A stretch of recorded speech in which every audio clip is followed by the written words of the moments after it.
పాండవుల పెద్దవాడైన ధర్మరాజుకి పద్మవ్యూహం ఛేదించడం తెలియదు, భీముడికి తెలియదు, నకుల సహదేవులకి తెలియదు. తెలిసిన అర్జునుడు కూడా ఆ యుద్ధభూమిలో ఉండడు.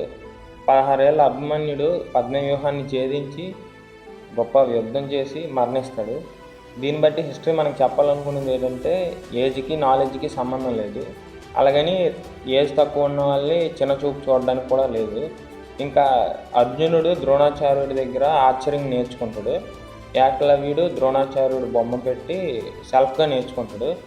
సెల్ఫ్గా నేర్చుకుని ఆర్చరింగ్లో అర్జునుడి కన్నా బెస్ట్గా చేస్తాడనమాట. దానివల్ల ద్రోణాచార్యుడు ఏకలవ్యుడు తమ్ముడుతాడు. అది వేరే స్టోరీ. కానీ ఈ స్టోరీ మనకు చెప్పాలనుకున్నది ఏంటంటే నీకు నేర్చుకోవాలనే స్కిల్స్ ఏమైనా నేర్చుకోవాలనుకుంటే టీచర్ అవసరం లేదు, ట్రైనింగ్ అవసరం లేదు. నువ్వు సెల్ఫ్గా కొంచెం హార్డ్ వర్క్ చేసి ప్రాక్టీస్ చేస్తే ట్రైనింగ్ తీసుకున్నోడు కన్నా బెటర్గా పర్ఫామ్ చేయొచ్చు. మనకంటే నచ్చితే మన ఛానల్ ఫాలో కొట్టడం మర్చిపోవద్దు.